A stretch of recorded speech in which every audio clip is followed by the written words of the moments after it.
inside a snowflake, like the one on your sleeve, there happened a story you must see to believe.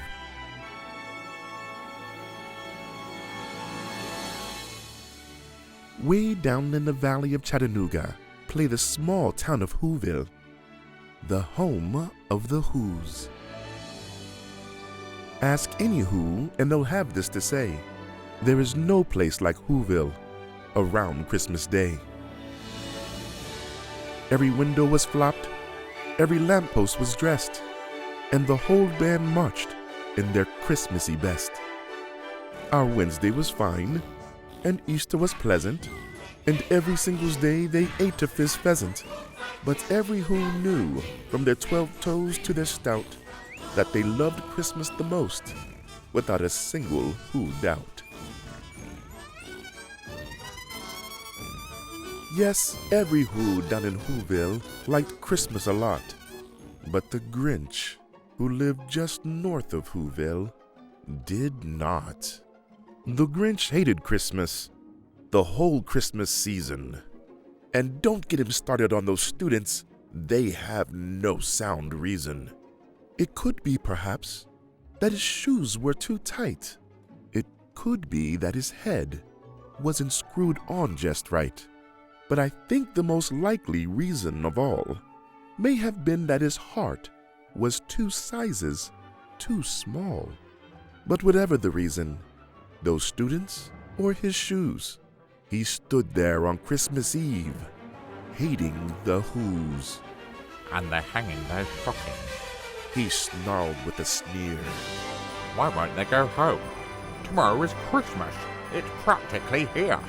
Then he growled, with his Grinch fingers nervously drumming.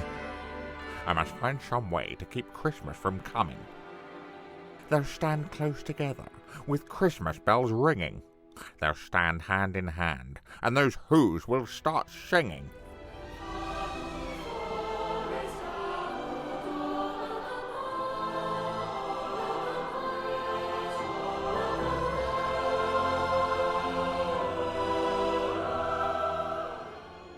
And they'll sing, and they'll sing, and they'll sing, sing, sing, sing. And the more the Grinch thought of this Who Christmas sing, the more the Grinch thought, I must stop this whole thing. Then he got an idea, an awful idea. The Grinch got a wonderful, awful idea. I know just what to do. The Grinch laughed in his throat. I'll make a quick Santa Claus hat and a coat. Then he slid down the chimney, a rather tight pinch. But if Santa can do it, then so could the Grinch, where the little Who stockings hung all in a row. These stockings, he grinched, are the first things to go. Then he slithered and snatched, gathering up Bibles with a smile most unpleasant, around the whole room as he took every present.